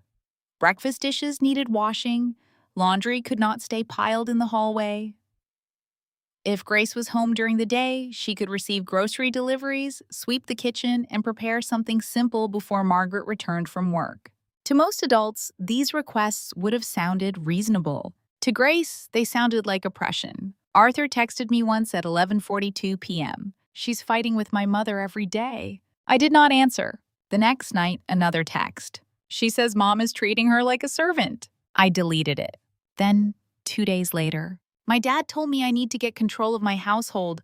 I don't even know what that means anymore. That one I read twice. Arthur had always enjoyed the appearance of being a husband, more than the responsibility of being one. When I was paying the rent, he could pretend he was providing a life for Grace. When I paid for the SUV, he could pretend his family was supported. When Grace posted pretty photos from restaurants and weekend trips, Arthur could stand beside her and look successful without asking who funded the illusion. Now, he had to face the fact that his marriage had been furnished with borrowed money and protected by my silence. Without those things, there was not much structure underneath. Grace's complaints grew more specific. Margaret criticized the way she loaded the dishwasher. Margaret asked why she was still in bed at 10:30. Margaret wanted her to apply for jobs instead of scrolling and crying all day. Margaret said candles burning in the living room made the house smell too strong. Margaret asked her not to use the upstairs bathroom because Thomas had just cleaned it. Margaret did not like Grace leaving wet towels on the sofa. Margaret told her that if she wanted special groceries, she could buy them herself. Each complaint became proof that Grace was being mistreated. One afternoon, Grace posted a long message about emotional imprisonment. She wrote that living with in-laws could become a quiet kind of torture when people used shelter as a weapon. She said some families opened their doors only to remind you every day that you were beneath them. She said she had never felt so alone. Underneath, someone commented, "But didn't they take you in when you had nowhere to go?" The comment vanished. I turned my phone face down and went back to work. Still, I would be lying if I said Grace's spiral did not affect me. It did, but not in the way she wanted. It did not make me run back. It made me see more clearly how the system had worked for years. Grace did not need perfect conditions to feel victimized. She needed only conditions she could not control. When she lived in an apartment I paid for, she complained that the building did not have enough natural light. When she drove an SUV I funded, she complained that gas was too expensive. When she used my lake house, she complained that I had ruined her weekend by arriving. Now that Margaret had given her a roof, Grace complained that gratitude came with dishes. Nothing was enough, because enough was never the goal. The goal was more comfort, more attention, more rescue, more proof that other people would bend before she had to stand. About a week after the post from Margaret's living room, I received a call from an unknown number. Usually, I ignored them. This time, I answered without thinking. Maybe I was expecting a client, maybe I was tired, maybe some part of me knew before I heard the voice. Alice? It was Grace. Her voice was different. Not soft exactly, strained, tight around the edges. What do you want? I asked. There was a pause, as if she had expected more. Anger, maybe, or concern. How could you do this to me? I almost hung up immediately, but I stayed silent. She took the silence as permission. We lost the apartment. They took the car. We're living in Arthur's parents' living room like teenagers. His mother hates me. His father looks at me like I'm trash. Arthur is angry all the time. Do you understand what you've done? What I've done, I repeated. Yes, you cut everything off without warning. I leaned back in my chair and looked at the ceiling. Grace, I paid your rent for 3 years. That is not the point. It is exactly the point. No, the point is that you knew we depended on you. There it was again. Dependence presented as obligation. You should not have depended on me forever, I said. I never said forever. You lived like it. She exhaled sharply. You always do this. You make everything about money. No, Grace, you made everything about money by needing mine for every version of your life. Her voice cracked, but I could hear anger beneath it. You are so cold now. No, I am just finished. You think you're better than me because you have a company and a house and money. I think I made different choices. You got lucky. That made me laugh, quietly and without humor. Lucky? Yes, Alice. Lucky. You found something you were good at. You like working. You like being alone. Some of us are not built that way. Some of us still have to pay rent. You never understand. Her voice rose. You never wanted to understand me. You just wanted to control me. If control was what I wanted, Grace, I would have demanded accountability years ago. She ignored that. You humiliated me in front of Arthur's family. You did that yourself. You canceled everything in front of them. After you called me a parasite in front of them. A beat of silence. Then she said lower, I was angry. I know. I did not mean it. Yes, you did. No, I didn't. You meant it enough to say it in my house while drinking my wine? Her breathing changed. For a moment, I thought she might actually apologize. The pause stretched long enough to almost become something honest. Then she said, You're impossible. And just like that, the door closed. I was about to end the call when she shifted tactics. Arthur is useless, she said bitterly. Completely useless. He can't fix anything. His salary is pathetic, and he keeps saying he's trying, but trying doesn't pay for a place to live. If he were a real husband, we wouldn't be in this situation. In the background, a male voice said, What did you just say? Grace went silent. I sat very still. Arthur's voice came closer. Grace, what did you say about me? Nothing, she snapped. I'm talking to Alice. I heard you. Then stop listening to my calls. You said I'm useless. Arthur, don't start. Don't start? His voice rose. I'm sleeping on my parents' couch because you told everyone your sister gave us a house. I'm getting lectures from my father every night because you lied to my family. My mother won't even look at me without asking what kind of man lives on another woman's money. And now you're telling Alice I'm useless? You are useless, Grace shouted. You let this happen. I let this happen? Yes. You never make enough. You never stand up for me. You let your mother treat me like a maid. My mother is letting us live here. She makes me clean. You don't do anything else. The line filled with noise. A chair scraped against the floor. Something hit a hard surface. Maybe a hand on a table. Maybe a cup knocked over. Voices blurred, both of them shouting now. You promised me a life, Grace screamed. I thought you had one, Arthur shouted back. I thought your sister was helping, not funding every breath we took. She owed me. No, Grace, she didn't. That stopped me. For the first time, Arthur had said something true without being forced. Grace's voice dropped into something sharp and wounded. So now you're on her side. I'm on the side of not lying anymore. You're pathetic. And you're spoiled. The call cut off. I sat there with the phone in my hand, staring at the dark screen. The old Alice would have called back, not because she wanted to speak to Grace, but because a fight had happened and she would have felt responsible for preventing the next disaster. She would have worried someone was crying, someone had stormed out, someone might do something reckless. She would have inserted herself into the chaos because that was what she had been trained to do. Hear a crash and run toward it.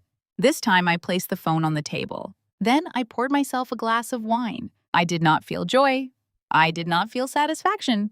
I did not even feel anger. I felt relief. Not because their marriage was breaking, but because for once, it was breaking without my money holding it together. The cracks had always been there. I had just been paying for paint. The next morning, Grace posted again. It was not a photo this time, but a long block of text on a pale background. I am learning that sometimes the people closest to you are the first to abandon you when your life falls apart. My marriage is under enormous pressure. I am being blamed for things that were not entirely my fault. I have no home, no car, no peace, and no support from the one person who promised she would always protect me. The comments were divided now. Some still wrote, "Stay strong."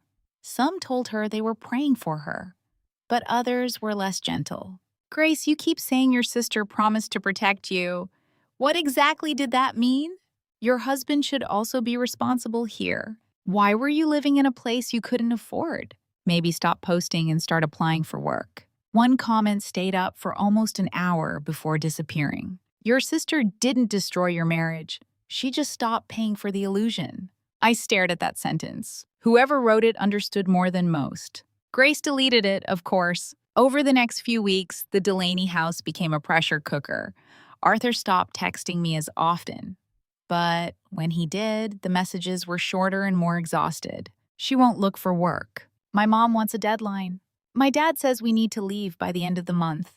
Grace says this is all your fault. I did not answer any of them, but I read them, not with involvement, more like reading weather reports from a country I had left behind. Then Margaret called me. I almost did not answer. But unlike Grace and Arthur, Margaret had not been part of my life for years. She had been deceived too, though her pride made it difficult for me to feel much sympathy. I answered on the fourth ring. "Alice," she said. Her voice sounded thinner than I remembered. "Margaret, I know I may be the last person you want to speak with." I said nothing. She continued, "I wanted to apologize. That surprised me." "For what?" "For the night at your house. For how I spoke to you when you arrived. I believed what Grace told us. That does not excuse my tone." She paused. I was embarrassed and handled it poorly. I looked out my office window. "Thank you. I also wanted to say that Thomas and I did not know the extent of your financial support. I assumed Grace had edited that part." "She edited many things," Margaret's voice tightened. "Arthur did too, perhaps by omission. We thought they were struggling, but we did not realize you were paying for the apartment and the vehicle. I am no longer involved." "Yes, I understand." She hesitated. "Grace is very angry." "That is not new." "No, I suppose not." A tired sigh came through the line. "She says you did this to destroy her, but I have begun to think she believes any consequence is destruction if she does not choose it herself." For a moment, I almost liked Margaret. That sounds accurate, I said. I am not asking you for money. Good. I am not asking you to take her back either. That surprised me more. Margaret lowered her voice. I am asking whether there is anything I should know. Anything that might help us understand how to deal with her. I thought carefully before answering. There were 100 things I could have said. That Grace cried when cornered, that she used guilt like a key, that she could turn any kindness into a contract you had not agreed to sign, that she would promise change with absolute sincerity, then resent you the moment change required discomfort. But Margaret did not need a history lesson. She needed the truth in one sentence.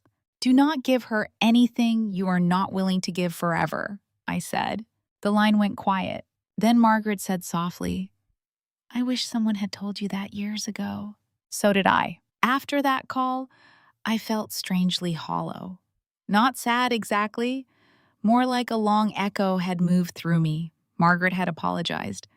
Arthur was beginning to see the truth. The public story was cracking. Grace was losing allies, not because I fought her, but because living with her made the truth impossible to avoid. That was the part no one warns you about when you stop enabling someone. At first, people may blame you because they only see the person falling. But if they step close enough to catch that person, they begin to feel the weight you carried. They begin to understand why you put them down. And many of them put them down too. A month passed. I worked. I went to Pilates. I had dinner with friends. I drove to Willow Lake twice and found the house exactly as I left it both times. I bought a new rug for the living room, not because the old one could not be cleaned, but because I wanted one object in that room with no memory of Grace on it. I replaced the wine glasses she and Arthur's family had used. I moved a chair near the window and created a reading corner that belonged only to me. Little by little, the house became mine again. Grace's posts became less frequent. When she did post, the captions were vague and bitter. Some betrayals teach you who you married. Never depend on people who enjoy seeing you fall. Starting over is hard when everyone expects you to apologize for surviving. Then one evening, Laura called. I was at home, barefoot in my kitchen, cutting vegetables for dinner. I put the phone on speaker. Alice, she said carefully, I heard something. About Grace? Yes. I kept chopping. What now? She and Arthur are separating. The knife paused against the cutting board. Laura continued, I don't know all the details, but apparently there was a huge fight at his parents' house. Margaret told them they had 30 days to find somewhere else, and Grace accused Arthur of letting his family abuse her. Arthur said he was done being blamed for everything. She left for a friend's apartment that night. I set the knife down. Are they safe? I asked. As far as I know, yes. It was just ugly. Ugly has been the theme. Laura was quiet for a moment. I know you don't want to get involved. I'm not telling you, so you'll fix it. I appreciate that.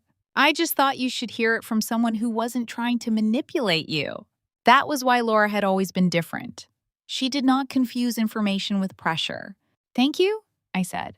There's more, she added. Of course there was. Arthur is apparently talking to a lawyer. Not aggressively, just he wants out. His parents are pushing him to separate finances completely. Not that there's much to separate. I leaned against the counter and closed my eyes. There it was. The next collapse.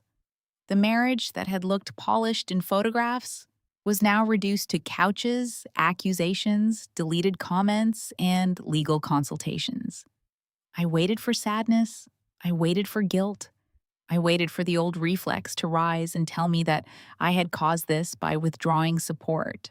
But what I felt was clarity. Grace and Arthur's marriage had not ended because I stopped paying. It had survived because I had paid. My money had been the cushion between fantasy and fact. Once removed, they landed on the truth of each other. And neither of them liked what they found. Are you okay? Laura asked. I opened my eyes. Yes, I said. I think I am. After we hung up, I stood in my kitchen for a while without moving. Outside, the city was glowing in the evening dark. Cars moved below. A siren sounded somewhere far away. My apartment smelled of garlic and olive oil. Ordinary life. My life. Grace was losing her marriage. Arthur was losing the illusion that he had built a stable home. Margaret and Thomas were losing their patience. Everyone who had stepped into the space I left behind was discovering that my absence had not created the chaos. It had revealed it. For 10 years, I had been the wall between grace and consequence. People admired the house without seeing the foundation. They saw Grace dressed well, living well, arriving in a clean SUV, posting from restaurants, smiling beside a husband who looked proud enough. They did not see me beneath it all, holding the structure up with wire transfers and silence. Now I had stepped away, and the whole beautiful lie was folding in on itself. That night, after dinner, I opened the drawer where I kept the folded paper titled, "No Longer Mine." I read the list again. Grace's rent, Grace's car, Grace's marriage, Grace's public image, Grace's disappointment, Grace's panic, Grace's lies, Grace's consequences. I added one more line, Grace's collapse. Then I folded the paper carefully and placed it back in the drawer. Not mine, not anymore. For several weeks after Laura told me Grace and Arthur were separating, nothing happened directly to me. That was the strange part. The collapse continued somewhere beyond the edges of my life, but it no longer crashed through my door.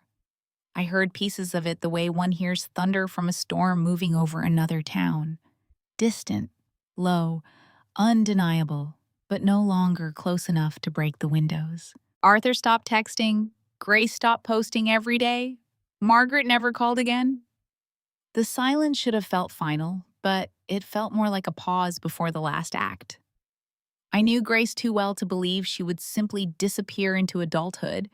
She had lost the apartment, lost the SUV, lost the easy sympathy of strangers, and now she was losing the husband whose family had once been her audience. Eventually, she would look around the ruins and search for the one structure that had always remained standing. Me. I tried not to wait for it. Waiting would have given her too much power. Instead, I built new routines around the spaces she had vacated in my life. Monday mornings were for my leadership meetings, and for the first time in years, I did not enter them already emotionally exhausted from weekend calls. Tuesday evenings became Pilates. I was terrible at first. My body shook through half the movements, and my instructor gently corrected my posture so many times I almost laughed. But there was something humbling and useful about being bad at something that did not matter. Nobody depended on me to be perfect there. Nobody cried if I failed to hold a pose. I could simply try again. On Wednesdays, I sometimes went to dinner with friends. Real dinners, not rushed meals interrupted by Grace's emergencies. I learned things about people I had known for years, but had barely listened to because part of my attention had always been waiting for the next crisis. One friend was thinking about adopting a dog. Another was taking care of her aging father. Nadia, my assistant, confessed over drinks that everyone at work had noticed I seemed lighter. Not happier exactly, she said, turning her glass between her hands. Just less haunted. I thought about that for a long time afterward. Haunted was the right word. For 10 years, Grace had not only occupied my bank accounts and my calendar, she had occupied my nervous system. Her name on my phone could change my breathing. A late-night call could turn my stomach before I even answered. I had lived as if my sister's disasters were weather alerts, always possible, always urgent, always requiring preparation. Now, I was learning what my own life sounded like without sirens. At Willow Lake, I made changes slowly. I did not want to erase the house's history, but I wanted to reclaim it from the night Grace had invaded it. I replaced the rug in the living room. I bought new wine glasses. I moved the armchair near the window and added a small reading lamp with a brass shade. I ordered a new lockbox for maintenance workers and changed every security code. The old blanket Grace had left crumpled on the floor went to donation. The guest towels she and Arthur's relatives had used were replaced with new ones. Small things, ordinary things. But each one said, "This is mine again." Still, the mantle remained the center of the house. My parents' photograph stayed there, clean and steady above the fireplace. Sometimes I would stand before it with coffee in my hands and imagine what they might say if they could see what had happened. For years, I had imagined their disappointment. Now, slowly, I began to imagine their grief for me too. I began to understand that my parents had loved both daughters, not only the one who had needed saving. One Saturday afternoon, almost 2 months after Grace left the Delaney house, I ran into Laura at a cafe in the city. It was raining, and the windows were fogged at the edges. I had gone there to read contracts in a place that smelled like coffee instead of office carpet. Laura appeared beside my table with a hesitant expression and a damp umbrella hooked over her arm. "Alice," she said carefully, "do you have a minute?" I closed my laptop. "For you? Yes." She sat across from me, but she did not remove her coat. That told me everything. She had not come for coffee. She had come carrying news. "It's about Grace." I figured. Laura pressed her lips together. "I don't want to keep dragging you into this." "You're not dragging me. You're informing me. There's a difference." She nodded, relieved but still uncomfortable. "She and Arthur are done. Not just separated. Done." He moved back fully into his parents' house. She stayed with a friend for a while, but I heard that ended badly. Badly how? I don't know all of it. Something about Grace not contributing, borrowing clothes without asking, posting things online that made the friend look unsupportive. The friend asked her to leave. I looked down at my coffee. The surface was still, dark and reflective. Laura continued, "Arthur has filed paperwork. There isn't much to divide. No property, no savings. The SUV is gone. The apartment is gone. They had some credit card debt, but apparently most of it is in their own names." That sounds accurate. She's telling people Arthur abandoned her too. Of course she is. Laura watched my face. You don't seem surprised. I'm not. I think she's in a really bad place, Alice. There it was. Not pressure exactly, but concern. Laura had a kind heart. She could see the wreckage and still worry about the person standing in it. "I believe you," I said. "She doesn't have stable housing. She isn't working. She burned bridges with Arthur's family. Some friends are avoiding her because they're afraid she'll ask to stay with them." Laura hesitated. "I know what she did to you. I do, but she's still your sister." The words landed softly, but they landed. "She's still your sister." For years, that sentence had been the master key. People used it as if blood automatically reopened every locked door. Grace had used it. Arthur had used it. Margaret had almost used it before she understood better. Even I had used it against myself. She's my sister, so I have to answer. She's my sister, so I have to pay. She's my sister, so I have to forgive before she apologizes. She's my sister, so my pain must wait. I looked at Laura, and because she had always been kinder than most, I answered honestly. "She is my sister," I said, "but she is not my child, and she is not my responsibility anymore." Laura looked down. "I know. I paid her way through school. I gave her a home when our parents died. I paid rent for her and Arthur for 3 years. I paid for the car. I helped Arthur get his job. I gave her keys to my lake house because I trusted her, and she used that trust to lie, to perform, to erase me from my own home." My voice remained calm, which surprised me. "I did not abandon Grace. I stayed far longer than I should have." Laura's eyes softened. "I'm sorry. You're right. I don't need everyone to think I'm right, I said. I just need to stop living like I'm wrong for surviving her. Laura reached across the table and touched my hand. That makes sense. We sat in silence for a while, listening to rain against the glass. Before she left, Laura said, "She may call you." I know. What will you do? I looked toward the window, where people hurried past under umbrellas, each carrying their own private weather. I don't know exactly, I said, but I know what I won't do. I would not send money. I would not offer my apartment. I would not let her into Willow Lake. I would not make calls, arrange interviews, pay deposits, cover debts, or stand between her and the life she had built from avoidance. Whatever words came out of her mouth, whatever tears she used, whatever version of our parents she tried to summon, those doors were closed. 3 days later, she called. The number was unknown. I was in my office reviewing quarterly reports when my phone lit up. Usually, I would let unknown numbers go to voicemail, but something about the timing made me still. I watched it ring once, twice, 3 times. Then I answered. Hello? For a moment, there was only breathing. Then very quietly, Alice. Grace! I leaned back in my chair and closed my eyes for half a second. I had imagined this call many times, but the real sound of her voice still moved something old inside me.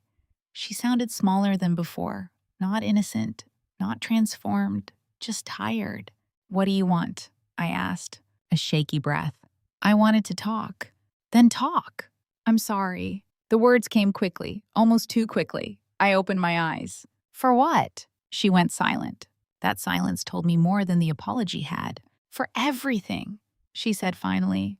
That is not an answer. Alice, please don't do this. I'm asking a simple question. She sniffed. I'm sorry for what happened at the lake house. What happened? You know what happened. I want to hear you say it. Her voice tightened. There it was, the first hint of resentment beneath the apology. I'm sorry I went there without telling you. And? I'm sorry I brought Arthur's family. And? Another pause. I'm sorry I got upset when you arrived. I almost laughed. Got upset. Such a small phrase for such a deliberate humiliation. You called me a lonely parasite, I said. She inhaled sharply. I was angry. You tried to have the police remove me from my own house. I panicked. You told Arthur's family I was overseas and that you had permission to stay there. I didn't think you would come. That is not an apology. Her voice broke. What do you want me to say? The truth. The line went quiet again. I could almost see her wherever she was, gripping the phone, searching for the right words, not to confess, but to unlock me. Finally, she said, I lied. It was the first clean sentence she had given me. I waited. I lied about the house, she said. I told them you said we could use it. I told them you were away.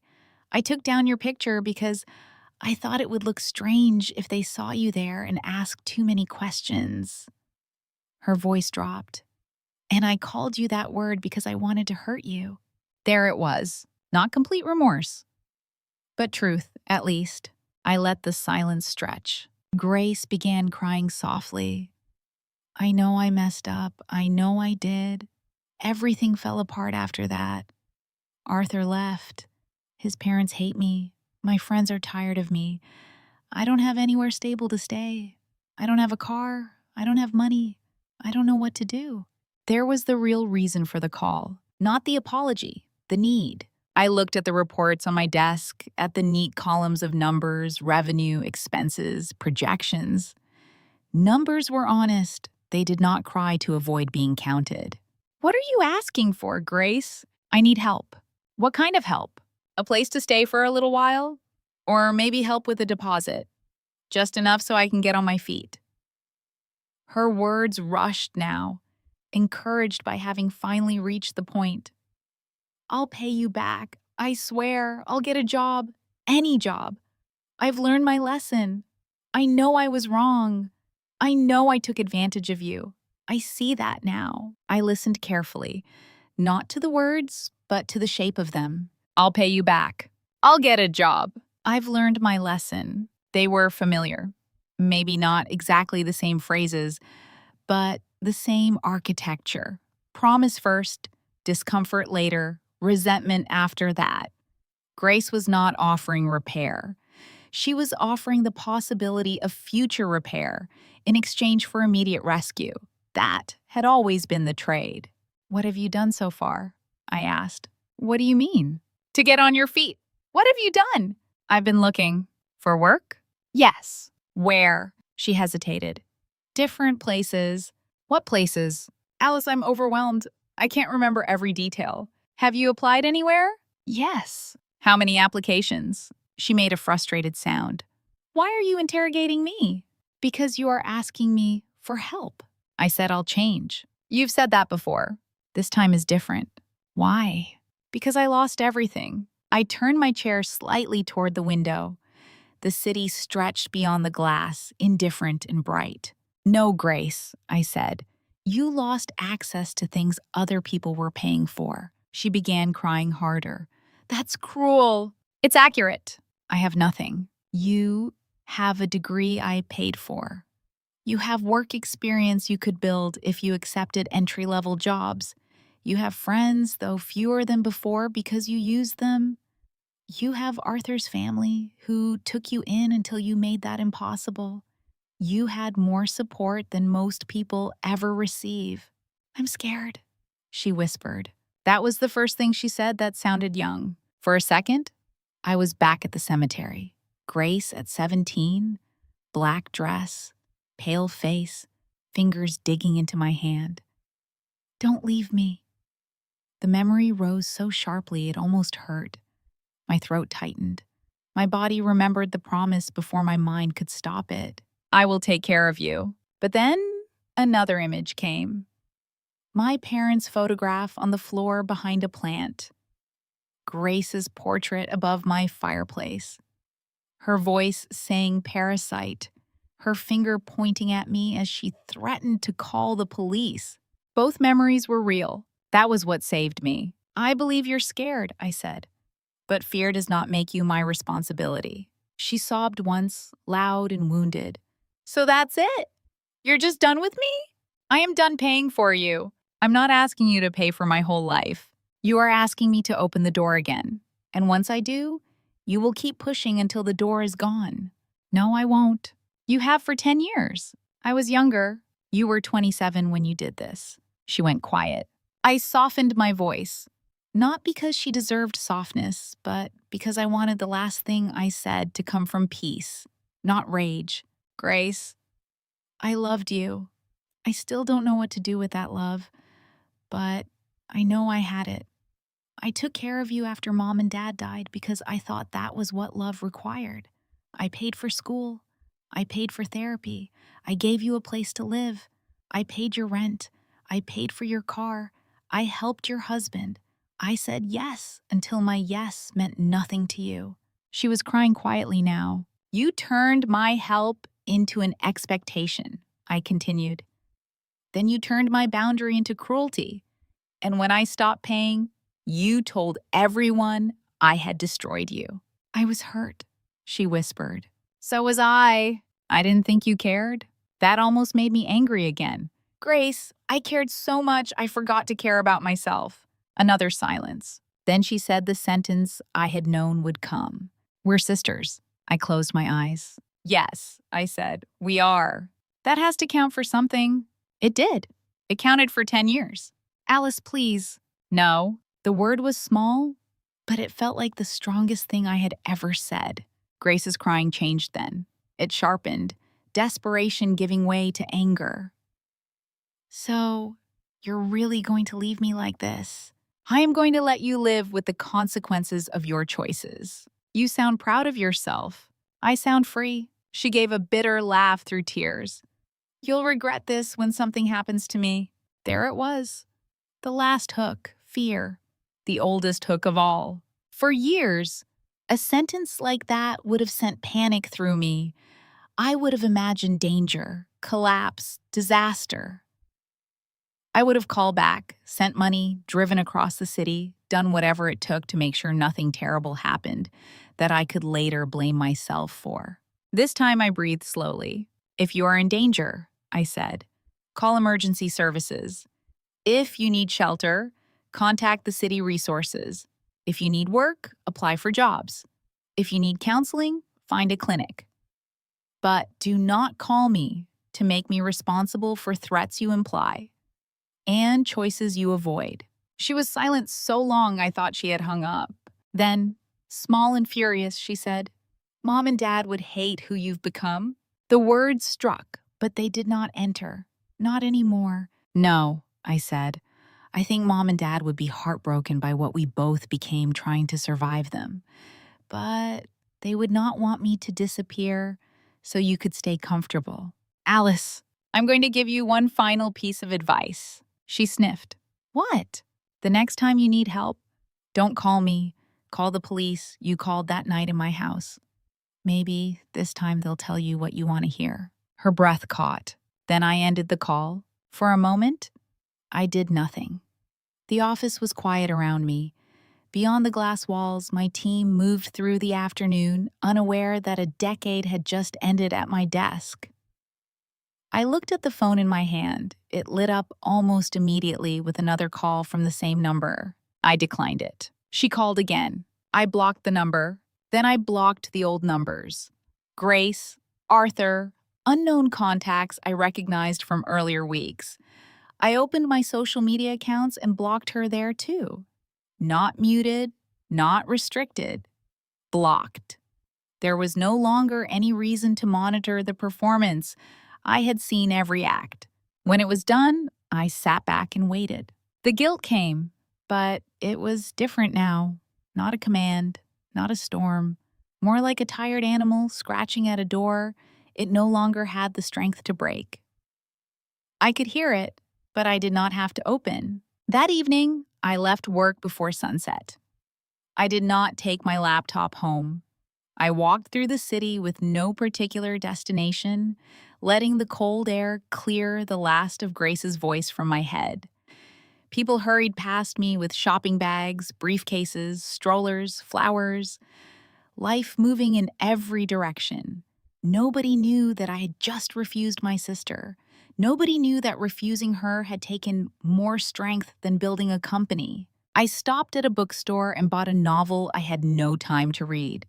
Then I bought flowers from a corner stand, white tulips wrapped in brown paper. At home, I placed them in a glass vase on my dining table. The apartment looked different in the quiet. Not empty, open. A week passed. Then two. No calls, no messages, no posts I could see. Occasionally, someone mentioned Grace in passing. Arthur had moved forward with the divorce. Grace had found temporary housing with someone from an old creative circle. She had posted vague things about betrayal and rebirth, but I no longer saw them. Arthur, according to Laura, was embarrassed but working.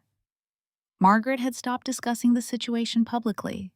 Thomas had apparently told a relative, "Some lessons are expensive, even when someone else paid the bill." I almost smiled when Laura told me that. I did not know where Grace was living exactly. I did not know whether she had found work. I did not know whether she was safe, lonely, angry, healing, or simply searching for another person to rescue her. Those unknowns would have once felt unbearable. Now they were facts that belonged to her life, not mine. Spring came slowly that year. Snow melted from the edges of sidewalks.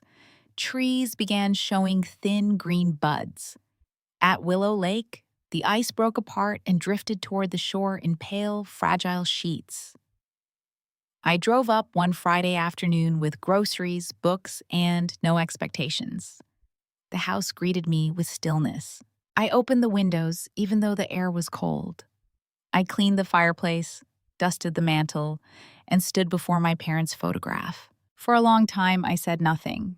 Then I spoke aloud, not because I believed they could hear me, but because I needed to hear myself. I tried.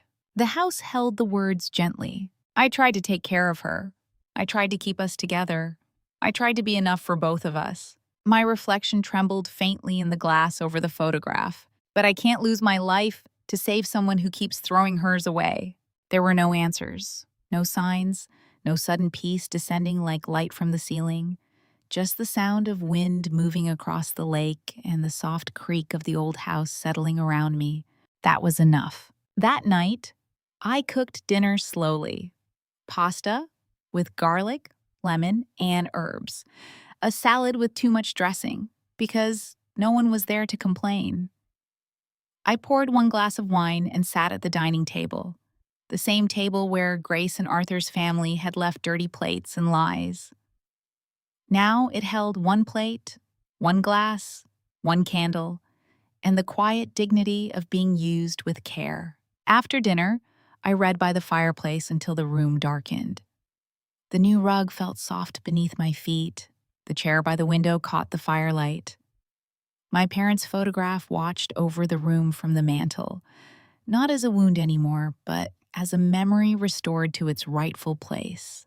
I thought of Grace only once before bed, not with rage, not with longing, not even with forgiveness, just with distance. I hoped in the smallest and most detached corner of my heart that someday she would understand, not because I wanted her back, but because understanding might be the first useful thing she ever gave herself. I hoped she would work. I hoped she would learn to pay rent, make apologies, wash dishes in homes where she was welcomed, and stop mistaking rescue for love.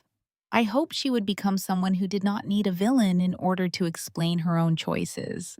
But hope was not a key. Hope did not open my door. The next morning, I woke early. Mist lay over the lake, pale and silver. I made coffee and stepped onto the deck, wrapped in a blanket. The air smelled of wet earth and pine. Somewhere across the water, a bird called once, then again. The world felt new in the quiet way it sometimes does before anyone else wakes. I thought about the night everything changed. The shock of seeing Grace's SUV in my driveway, the sound of strangers laughing in my house, her portrait on the mantel, her voice calling me a parasite.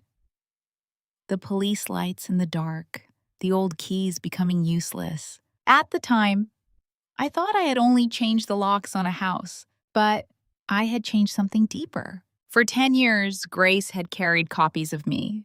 Copies of my guilt, my fear, my grief, my money, my need to be good, my terror of becoming a bad sister. She had used those copies to enter whenever she wanted, into my bank account, into my schedule, into my peace, into my heart. That night, I took them back. I did not know whether I would forgive Grace someday. Maybe forgiveness would come years later as something quiet and private, with no phone call attached. Maybe it would never come. But I understood now that forgiveness and access were not the same thing. I could release anger without handing her a key. I could remember our childhood without reopening my wallet. I could love the sister she had been without funding the woman she refused to become. Below me, the lake moved softly against the shore. My company was thriving. My home was safe. My friendships felt real again. My body was learning to rest. My life, the one I had built from nothing and nearly handed over piece by piece, was finally mine. Grace had called me cruel because she was used to my exhaustion being convenient. She had called me selfish because I stopped letting her spend what I had sacrificed to earn. She had called me a parasite from inside a house I owned, surrounded by comfort my labor had made possible. But names are not truth. For years, I had allowed Grace to define love as whatever she could take from me. Now I knew better. Love without respect becomes a debt no one can ever finish paying. Family without boundaries becomes a house where every door is open except the one that leads back to yourself. I finished my coffee and watched the sun lift slowly over the water. The house was quiet. The mantel was whole. The locks were new. And this time, Grace did not have a copy.